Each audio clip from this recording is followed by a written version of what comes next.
Hi guys and welcome, Tameable here. Since we have Halloween coming, I thought we would do something fun with the Ghasts. So I've been messing around with the Ghast code and came up with a cool modification that allows you to tame and ride them. The cool thing about this is that works with any vanilla client and works on vanilla worlds. You just need a modified server to run this.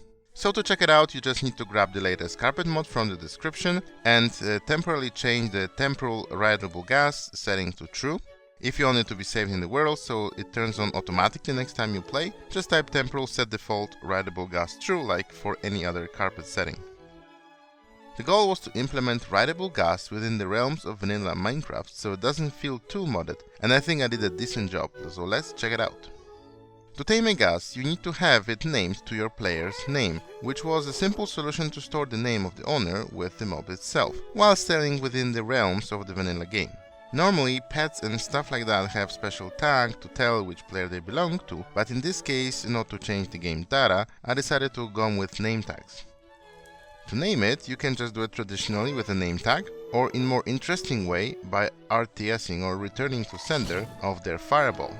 Instead of killing the ghast, you'll get a chat notification telling you that you just made a new friend. From now on, the ghast will not be angry at you anymore and become your friend, but it can still attack other survivor players.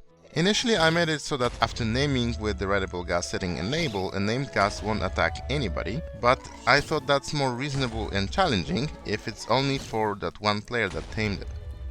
However, a tamed ghast can still move freely, but because of renaming, it won't despawn, so that's fine. Mounting it, with it being far away, might be a challenge, but now as their friend you got the powers to control them with their tears. If a player who owns a ghast holds a ghast tear in either of their hands, the ghast will now get close to you. The range of this recall could be technically infinite, but I limited it to 300 blocks. To mount it, just right click it and you'll be placed on its back.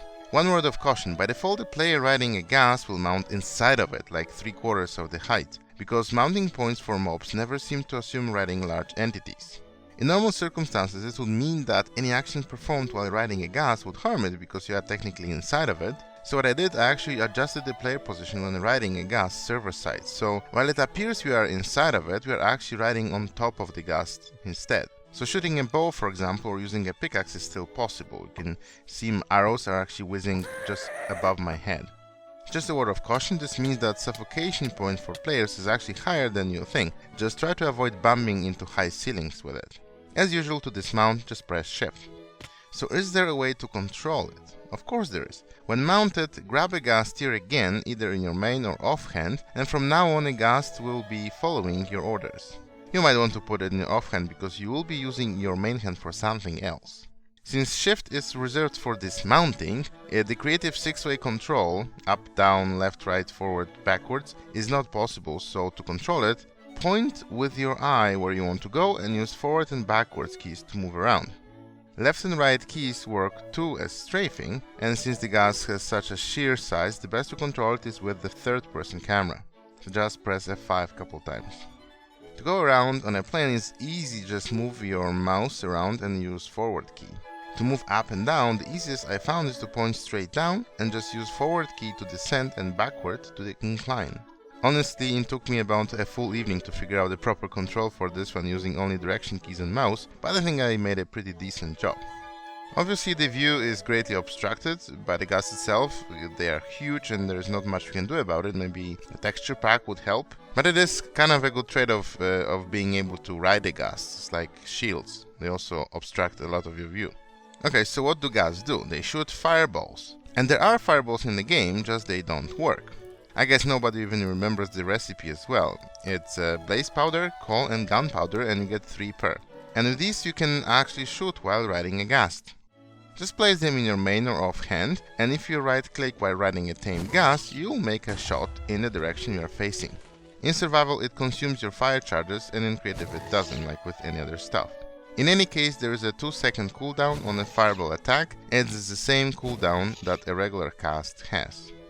So that's your rideable and tameable ghast in Minecraft. A fun addition to the game to try out. While it is all fully compatible with vanilla worlds, due to possible ghast destruction it may cause, plus the fact that it's way easier to name a ghast with it, just RTS it, I recommend trying out on a copy of your world or on a fresh new world. But other than that, if you turn the rideableGhasts off, everything should be back to normal. The change is implemented into the carpet mod, link to it is in the description. Since now I am not the only person working on the mod, we decided to start using Mojang start version numbering, so it is still a 1.12 version of the game, and to patch it and use it you need to fetch the 1.12.0 server. Once you have your carpet mod server up and running, you can just still use it with vanilla 1.12 client or any vanilla 1.12 something world. I've got many questions, is there a 1.12.2 version of the mod? The short answer is there isn't, but all the important fixes from 1.12.1 and 2 have been merged with its carpet mod, namely performance improvements with the tile entities and partial removal of hopper duping from 1.12.2.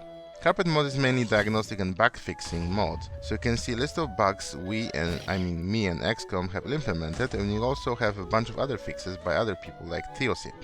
As you can see, the list of other fixes and additions is quite large. We'll probably do a video about them in some foreseeable future, but from time to time we also like to do something for fun, and just wanted to show you this fun feature with rideableGhasts right for the Halloween.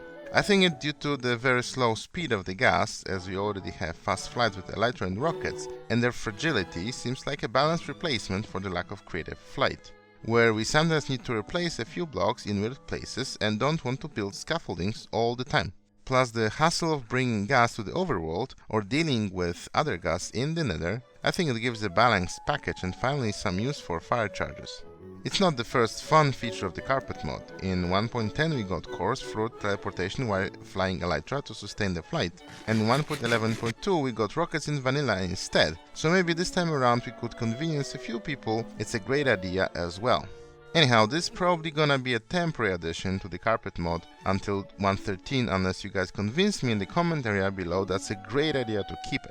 So if you like the video, don't forget to leave a like. If you like or dislike the idea, don't forget to leave the comment in the comment section below. And if you really think this kind of things should be in the vanilla game, contact your local government representative and let them know about this initiative. And happy Halloween everybody, bye bye!